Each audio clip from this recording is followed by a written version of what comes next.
భారత ప్రధాన న్యాయమూర్తి డివై చంద్రచూడ్ విధుల్లో చివరి రోజు కూడా కీలక తీర్పు చెప్పారు. అలీగఢ్ ముస్లిం యూనివర్సిటీ మైనారిటీ హోదా అంశంపై కీలక వ్యాఖ్యలు చేశారాయన. సీజేఐగానే కాదు, అంతకుముందు సుప్రీంకోర్టు న్యాయమూర్తిగానూ పలు కీలక తీర్పులు చెప్పారు చంద్రచూడ్. తన తండ్రి వైవి చంద్రచూడ్ ఇచ్చిన తీర్పులను సైతం తిరగరాసిన ఘనత డివై చంద్రచూడ్కే దక్కింది. సుప్రీంకోర్టు ప్రధాన న్యాయమూర్తిగా 2 ఏళ్లు పనిచేశారు జస్టిస్ డివై చంద్రచూడ్. 2022 నవంబర్ 8న 50వ భారత ప్రధాన న్యాయమూర్తిగా ఆయన బాధ్యతలు చేపట్టారు. ఇక సీజేఐగా ఆయన పదవీకాలం ఈ నెల 10తో ముగుస్తుంది. అయితే శని, ఆదివారాలు సుప్రీంకోర్టుకు సెలవు దినాలు. దీంతో శుక్రవారం ఆయన చివరి పనిదినం. సీజేఐగా చివరి రోజు కూడా కీలక తీర్పిచ్చారు చంద్రచూడ్. అలీగఢ్ ముస్లిం యూనివర్సిటీ ఏఎంయూకి మైనారిటీ హోదాపై చీఫ్ జస్టిస్ డివై చంద్రచూడ్ నాయకత్వంలోని 7గురితో కూడిన రాజ్యాంగ ధర్మాసనం తీర్పిచ్చింది. 3 న్యాయమూర్తులు ఏఎంయూకి వ్యతిరేకంగా తీర్పునివ్వగా సీజేఐ సహా 4 న్యాయమూర్తులు ఏఎంయూకి అనుకూలంగా తీర్పు చెప్పారు. విద్యాసంస్థ నియంత్రణ, పరిపాలనపై పార్లమెంట్లో చట్టం చేసిన విద్యాసంస్థలకు గల మైనారిటీ హోదా రద్దు కాదని సీజేఐ ధర్మాసనం స్పష్టం చేసింది.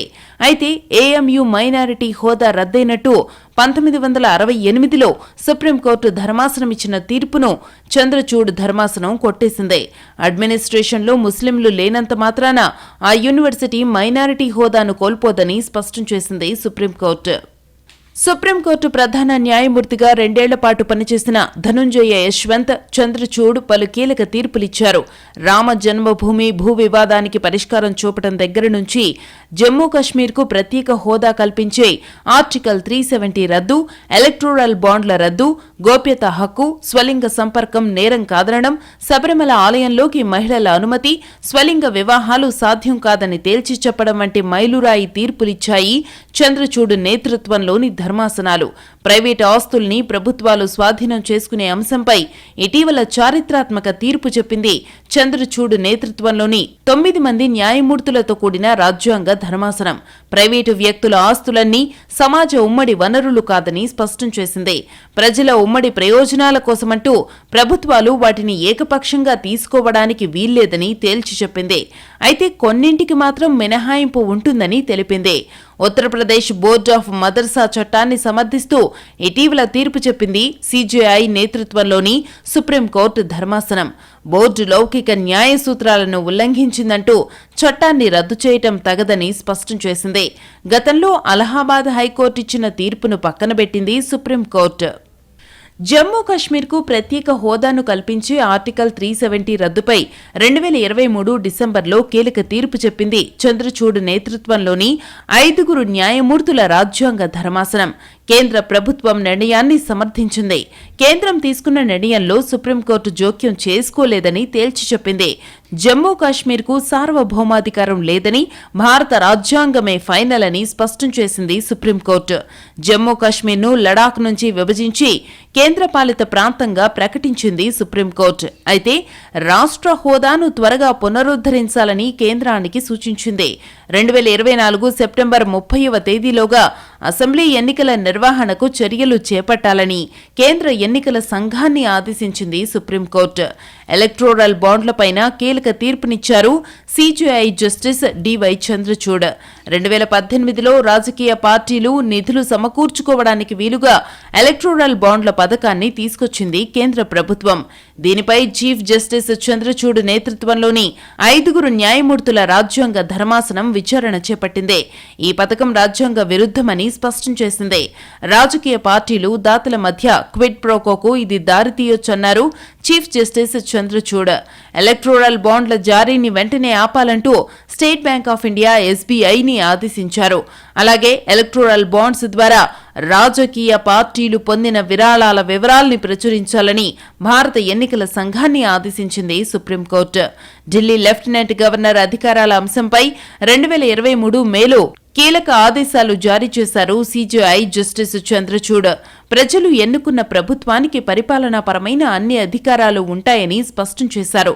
కేవలం శాంతి భద్రతల అంశంలోనే లెఫ్టినెంట్ గవర్నర్కు అధికారం ఉంటుందని తెలిపారు చంద్రచూడ్. 2023 అక్టోబర్లో స్వలింగ వివాహానికి చట్టబద్ధత కల్పించలేమని సీజేఐ చంద్రచూడ్ నేతృత్వంలోని 5 న్యాయమూర్తుల రాజ్యాంగ ధర్మాసనం తీర్పు చెప్పింది. స్వలింగ వివాహం చేసుకున్న వాళ్లను దంపతులుగా గుర్తించలేమన్నారు చంద్రచూడ్. వివాహం చేసుకోవడం ప్రాథమిక హక్కు కాదని, ఈ కేసుపై పార్లమెంటే నిర్ణయం తీసుకోవాలని స్పష్టం చేశారాయన. అది న్యాయ సమీక్షకు లోబడి ఉండాలని తీర్పు చెప్పారు చంద్రచూడ్. మెడికల్ కాలేజీల్లో ప్రవేశాల కోసం నిర్వహించే నీట్ యూజీ పేపర్ లీకేజీ వ్యవహారంలోనూ సీజేఐ చంద్రచూడ్ నేతృత్వంలోని సుప్రీంకోర్టు ధర్మాసనం కీలక ఆదేశాలు జారీ చేసింది. నీట్ యూజీ పరీక్షను మరోసారి నిర్వహించాల్సిన అవసరం లేదని స్పష్టం చేసింది. దేశవ్యాప్తంగా ప్రశ్నాపత్రం లీక్ అయిందని చెప్పేందుకు తగిన ఆధారాలు లేవన్నారు సీజేఐ జస్టిస్ డివై చంద్రచూడ్. పరీక్షను మళ్లీ నిర్వహించాలని ఆదేశిస్తే గతంలో పరీక్ష రాసిన దాదాపు 24 లక్షల మంది అభ్యర్థులపై ప్రభావం పడుతుందన్నారు.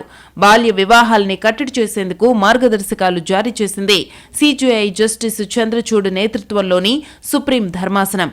పర్సనల్ లాతో సంబంధం లేకుండా బాల్య వివాహాల నిషేధ చట్టాన్ని సమర్థవంతంగా అమలు చేయాలని ఆదేశించింది. ఇలాంటి వివాహాలు మైనర్ల స్వేచ్ఛను హరిస్తాయని వ్యాఖ్యానించింది. పార్లమెంటు సభ్యులు, వివిధ రాష్ట్రాల శాసనసభ్యులు లంచం తీసుకుంటే నేరంగానే పరిగణించాల్సి ఉంటుందని స్పష్టం చేసింది సీజేఐ జస్టిస్ చంద్రచూడ్ నేతృత్వంలోని 7 సభ్యుల రాజ్యాంగ ధర్మాసనం. శాసనసభ్యులు, పార్లమెంటు సభ్యులు లంచం తీసుకుంటే భారత పార్లమెంటరీ వ్యవస్థ పనితీరు నాశనమవుతుందన్నారు సీజేఐ చంద్రచూడ్. ఇటువంటి సందర్భాలలో నేతలకు రాజ్యాంగ రక్షణ కల్పించలేమని స్పష్టం చేశారాయన. జైల్లోని ఖైదీలపై కులం ఆధారంగా వివక్ష చూపటం తగదని సీజేఐ జస్టిస్ చంద్రచూడ్ నేతృత్వంలోని ధర్మాసనం స్పష్టం చేసింది. జైలు మాన్యువల్స్ లో కులం కాలంను వెంటనే తొలగించాలని కేంద్రం రాష్ట్ర ప్రభుత్వాలను ఆదేశించింది. చిన్న కులాల ఖైదీలతో మరుగుదొడ్లు కడిగించడం, అగ్రకులాల వాళ్లతో వంట పనులు చేయించడం వివక్ష అవుతుందని స్పష్టం చేసింది సుప్రీం ధర్మాసనం. వివిధ రాష్ట్రాల్లోని కారాగారాల్లో దారుణమైన పరిస్థితులు ఉన్నాయని, కులం ఆధారంగా ఖైదీలపై వివక్ష చూపుతున్నారని మహారాష్ట్రకు చెందిన జర్నలిస్ట్ సుకన్య శాంత సుప్రీంకోర్టులో ప్రజా ప్రయోజన వాద్యం వేశారు. దీనిపై Supreme Court CJI Justice DY Chandrachud నేతృత్వంలోని సుప్రీంకోర్టు ధర్మాసనం విచారణ చేపట్టింది. మాన్యువల్లోని నిబంధనలు రాజ్యాంగ విరుద్ధమని తేల్చి చెప్పింది. 3 నెలల్లోగా నిబంధనలు మార్చాలని ఆదేశించింది. గతంలో సుప్రీంకోర్టు న్యాయమూర్తిగా తన తండ్రి యశ్వంత్ విష్ణు చంద్రచూడ్ ఇచ్చిన తీర్పును సైతం తిరగరాసిన ఘనత డివై చంద్రచూడ్కే దక్కింది.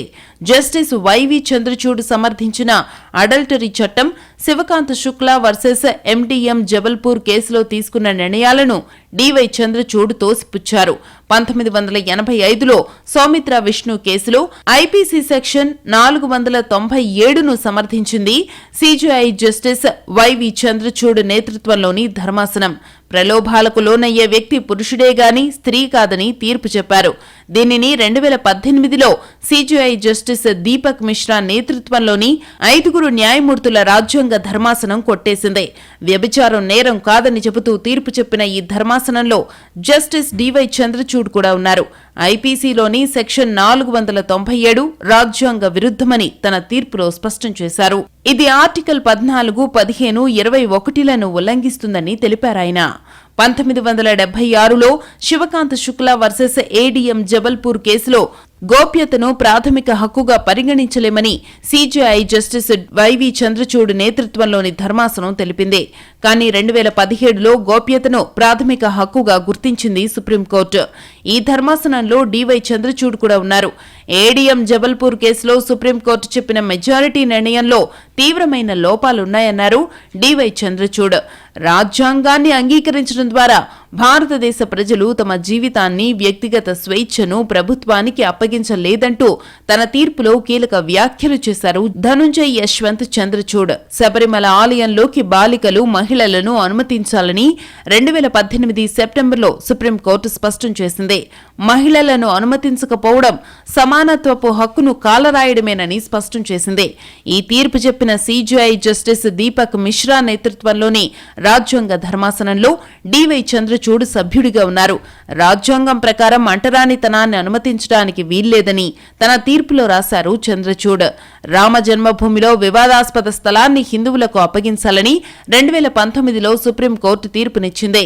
సీజేఐ రంజన్ గొగోయ్ నేతృత్వంలో 5 సభ్యులు కల ఈ రాజ్యాంగ ధర్మాసనంలో జస్టిస్ డివై చంద్రచూడ్ కూడా సభ్యుడిగా ఉన్నారు. సమానత్వంలో భాగంగా ముస్లింలకు మసీదు నిర్మాణం కోసం 5 ఎకరాల భూమిని కేటాయించాల్సిందిగా సుప్రీంకోర్టు ఆదేశించింది. వివాదాస్పద భూమికి దగ్గరలో కానీ లేదా అయోధ్యలో వాళ్లకు అనుకూలమైన చోట భూమిని కేటాయించాలని స్పష్టం చేసింది. ఢిల్లీలో డిగ్రీ పూర్తి చేసిన డివై చంద్రచూడ్ 1982లో ఢిల్లీ యూనివర్సిటీలో ఎల్ఎల్బీ పట్టా అందుకున్నారు. 1983లో హార్వర్డ్ యూనివర్సిటీలో ఎల్ఎల్ఎంని పూర్తి చేశారు. అలాగే 1986లో హార్వర్డ్ యూనివర్సిటీ నుంచి డాక్టర్ ఆఫ్ జ్యూరికల్ సైన్సెస్ ఎస్జేడి పట్టాను అందుకున్నారాయన. 1998లో బొంబాయి హైకోర్టులో సీనియర్ అడ్వకేట్ హోదా దక్కింది.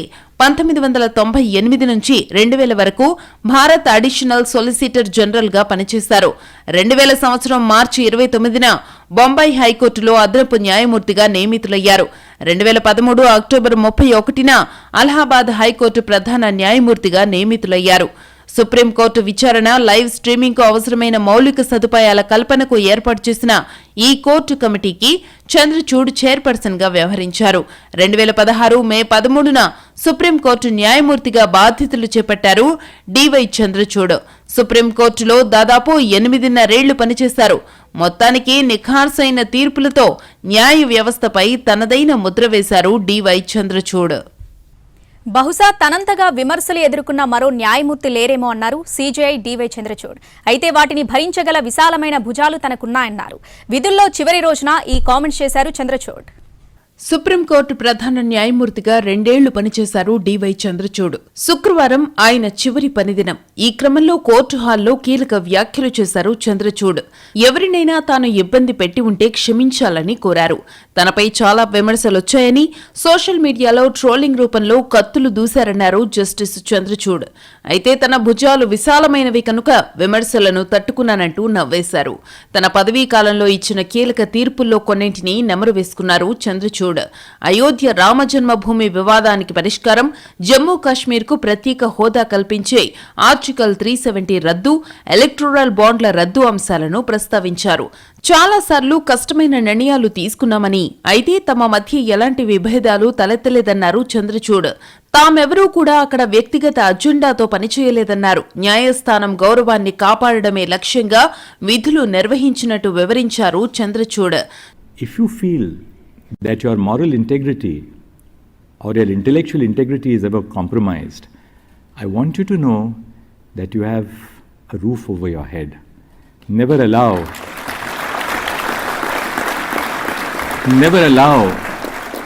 allow yourself to be compromised either as a lawyer or as a judge because you have no place of your own.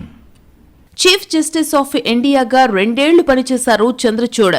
ఇక సుప్రీంకోర్టులో దాదాపు 8.5 ఏళ్లు విధులు నిర్వహించారాయన. గతంలో సీజేఐగా పనిచేసిన తన తండ్రి వివై చంద్రచూడ్ తీర్పులను సైతం తిరగరాసిన ఘనత డివై చంద్రచూడ్కే దక్కిందే.